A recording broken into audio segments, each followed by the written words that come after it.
les compétences dont nous avons besoin pour pouvoir vivre la vie que nous voulons. Et la vie que nous voulons vivre, c'est une vie de richesse, d'abondance, d'opulence. Et cette vie demande de la responsabilité, du travail, de l'abnégation, de la discipline, autant d'éléments dont notre éducation a fait table rase durant le cours de nos formations.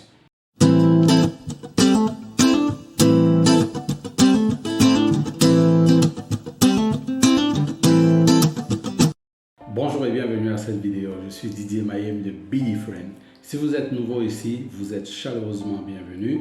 Donc, abonnez-vous à la chaîne, activez la cloche de notification si ce n'est déjà fait. Pour ceux qui sont habitués à la chaîne, vous savez comment ça se passe. Aimez la vidéo, partagez-la et surtout, faites beaucoup de commentaires. Alors, bienvenue à la vidéo de cette semaine. Pour commencer, je souhaite mes vœux les meilleurs à tous. Vraiment, soyez le plus heureux possible pour la prochaine année qui arrive.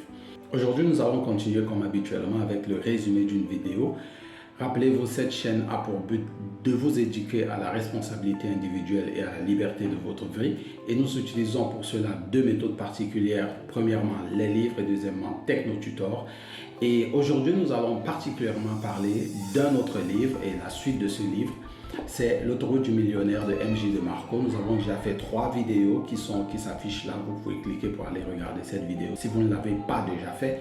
Donc nous allons continuer avec la 4e vidéo de la série de L'autoroute du millionnaire. Donc, qui est MJ DeMarco? Alors commençons très simplement. On va parler prendre la vie de MJ DeMarco qui a un rapport direct avec la vidéo d'aujourd'hui.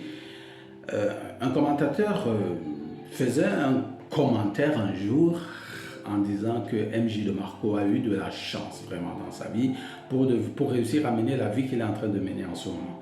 Mais était-ce vraiment de la chance? Il se passe qu'en 2005, d'ailleurs on va voir cette histoire plus en détail tout à l'heure dans la suite de la vidéo. En 2005, il prédit l'effondrement de l'immobilier contre tout ce qui était dit avant, mais sur la base de quoi il arrive à cette conclusion, sur la base de ses recherches, de ses études. Et finalement, au lieu de faire des investissements dans l'immobilier, il fait des investissements ailleurs et fin des fins, il a eu raison. Il faut donc se poser la question, était-ce vraiment de la chance de la part de MJ DeMarco?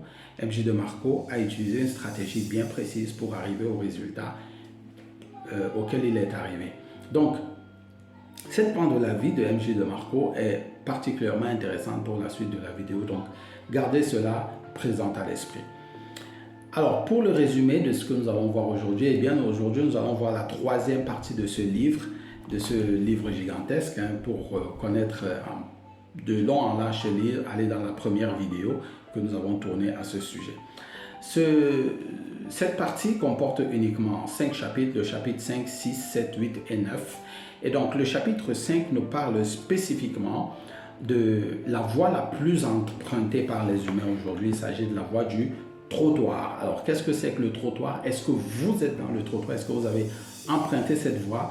Achetez les livres, cliquez parce qu'il y a des éléments pour déterminer si vous particulièrement vous êtes dans la voie du trottoir ou pas. Le chapitre 6 traite de la question qu'est-ce que c'est que la richesse? Oui, parce que c'est important. Beaucoup de gens ont des définitions. Voilà, c'est ceci, c'est la richesse, c'est ceci, la richesse. Mais qu'est-ce que c'est que la richesse pour vous particulièrement? Et MJ DeMarco aborde le sujet avec des éléments qui sont assez pertinents pour que vous puissiez déterminer si vous êtes en accord avec lui ou pas. Le chapitre 7 parle du mauvais usage d'argent dans lequel beaucoup de personnes sont empêtrées.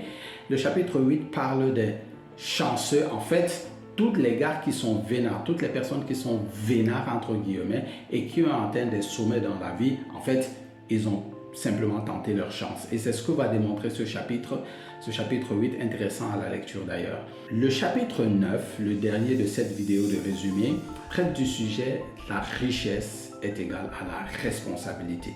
Et c'est un sujet sur lequel il faut vraiment se pencher parce que de plus en plus de personnes abandonnent les responsabilités. On voit des pères qui abandonnent les enfants et des foyers. On voit des gens qui abandonnent les responsabilités en tant que chef d'entreprise, en tant que responsable de ceci ou de cela. Donc, c'est un chapitre intéressant à vous y pencher.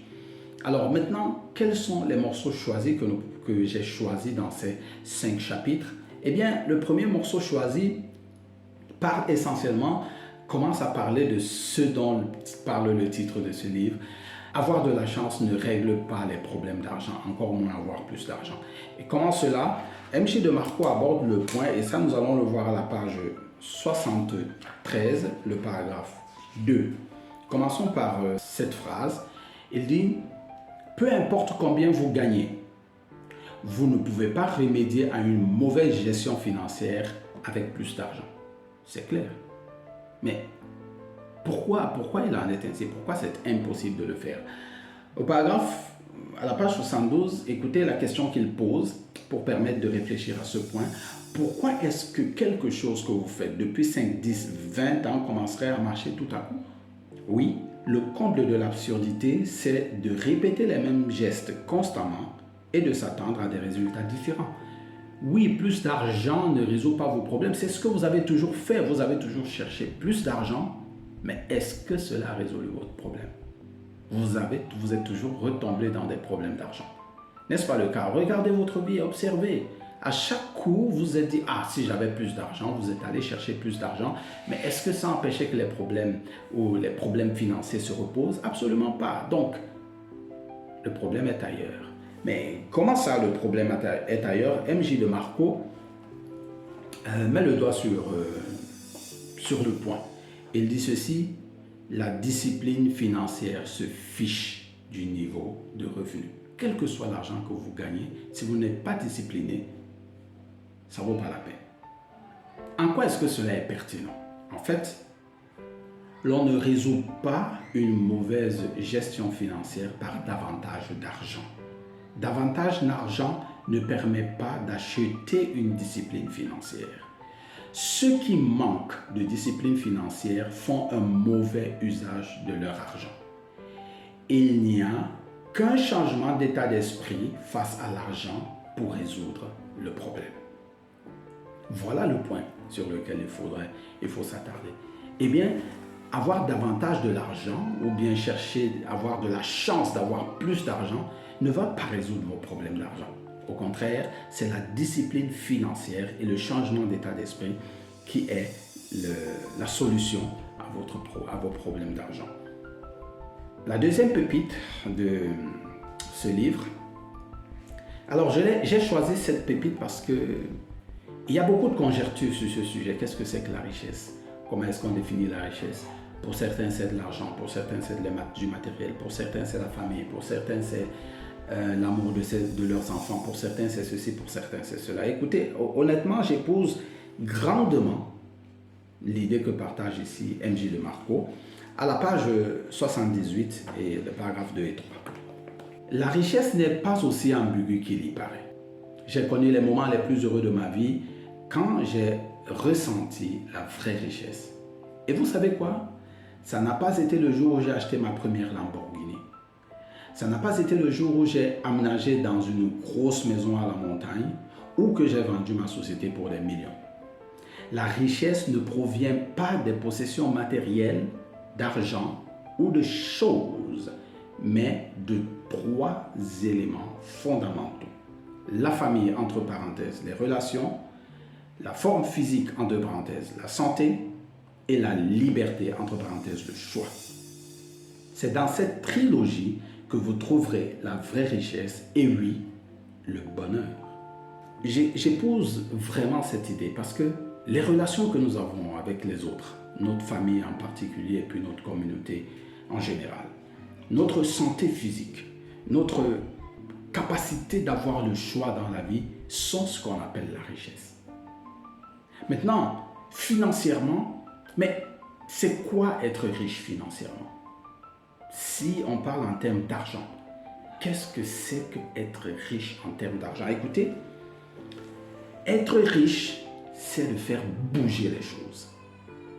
Être riche, c'est appartenir à la communauté et avoir un impact sur la vie des autres.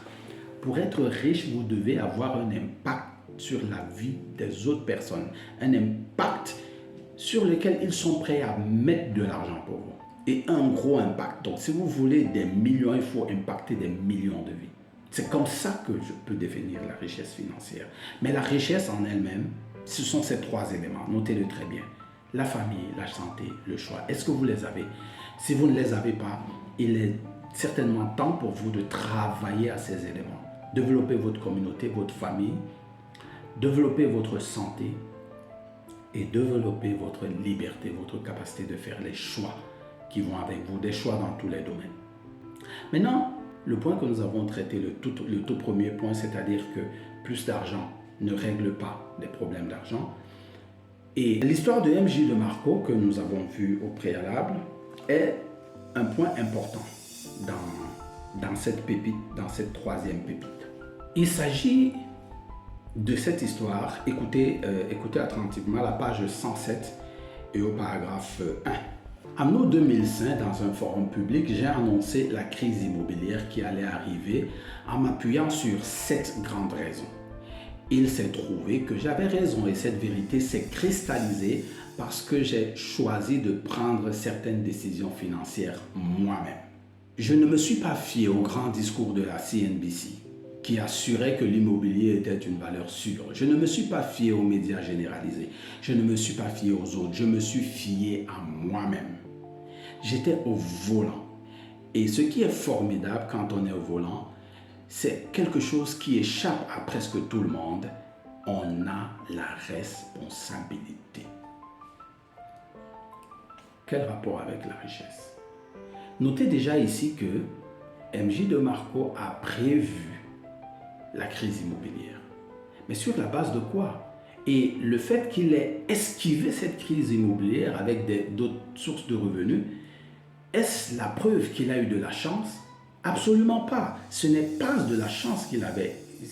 MJ DeMarco s'est servi de sa responsabilité d'aller fouiller les informations, d'aller chercher des informations, d'aller étudier des informations et de prendre les décisions sur la base des informations qu'il a étudiées et qu'il a trouvé qu'elles étaient valables et non sur la base des informations qui lui étaient fournies sur un plateau d'argent. Est-ce cela de la chance? Si vous voulez, mais cette chance est soutenu, sous-tendu par un travail énorme, un travail d'éducation et de prise de responsabilité. Voilà pourquoi MJ DeMarco dit assumer sa responsabilité, c'est assumer les conséquences de ses actes et modifier son comportement le cas échéant pour éviter ces conséquences. Lorsque vous apprenez vous prenez de l'information, vous apprenez de nouvelles connaissances, vous mettez ces connaissances en application, vous prenez la responsabilité de votre vie. Ce n'est pas parce que quelqu'un de, entre guillemets, haut placé ou bien qui a un certain statut vous donne un conseil que c'est un conseil valable. Ce n'est pas parce que je le dis dans cette vidéo que c'est valable. Vous devez faire vos recherches, vous devez prendre vos responsabilités, vous devez assumer la responsabilité de votre vie. D'ailleurs, c'est le but de cette chaîne. Vous éduquer à prendre la responsabilité de votre vie afin que vous puissiez vous libérer du carcan de toutes les croyances et des pseudo-connaissances qui vous ont été apprises depuis votre bas âge jusqu'à aujourd'hui. Vous devez vous en libérer ou bien choisir celles auxquelles vous adhérez. Et c'est une question de responsabilité individuelle et c'est de là que vient la richesse. Votre richesse vient des décisions que vous prenez, que vous le vouliez ou pas. Votre richesse vient des décisions que vous prenez. Votre pauvreté vient des décisions que vous prenez. Donc, vous êtes aux commandes de votre vie quand vous prenez des responsabilités de votre vie. Et c'est cela qui peut agrandir votre richesse. La troisième pépite ici, c'est la richesse est égale à la responsabilité. Donc, que pouvons-nous dire en conclusion de cette vidéo, de cette quatrième vidéo du livre L'autoroute du millionnaire de MJ DeMarco? Eh bien, première chose, la chance ne règle pas le problème d'argent. Encore moins, plus d'argent ne règle pas le problème d'argent. Il faut plutôt de la discipline pour régler votre problème d'argent, la discipline financière pour être plus précis, et un changement d'état d'esprit. En fait, il faut prendre la responsabilité de votre vie financière pour pouvoir régler vos problèmes d'argent. Deuxième chose qu'il faut retenir, c'est nous devons prendre sur nous la responsabilité de notre vie, la responsabilité des décisions que nous prenons et la responsabilité de toutes les inconséquences qui nous arrivent. Parce que ces inconséquences nous arrivent de par les décisions que nous avons prises, conscientes ou inconscientes.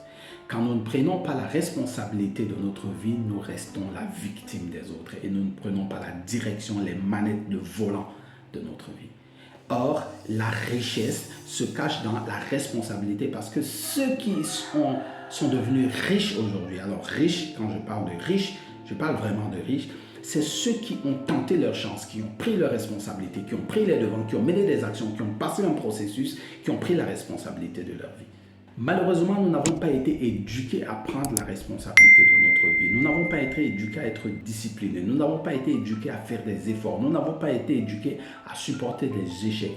C'est la raison pour laquelle je recommande l'utilisation de TechnoTutor parce que TechnoTutor touche, corrige et améliore les compétences dont nous avons besoin pour pouvoir vivre la vie que nous voulons. Et la vie que nous voulons vivre, c'est une vie de richesse, d'abondance, d'opulence, et cette vie demande de la responsabilité, du travail, de l'abnégation, de la discipline, autant d'éléments dont notre éducation a fait table rase durant le cours de nos formations. Il est donc de notre responsabilité de prendre sur nous la décision d'être différents. Soyez différents. Prenez la responsabilité de votre vie, éduquez-vous afin de vous responsabiliser et de vous libérer. C'est le but de cette chaîne. Rendez-vous à la prochaine vidéo.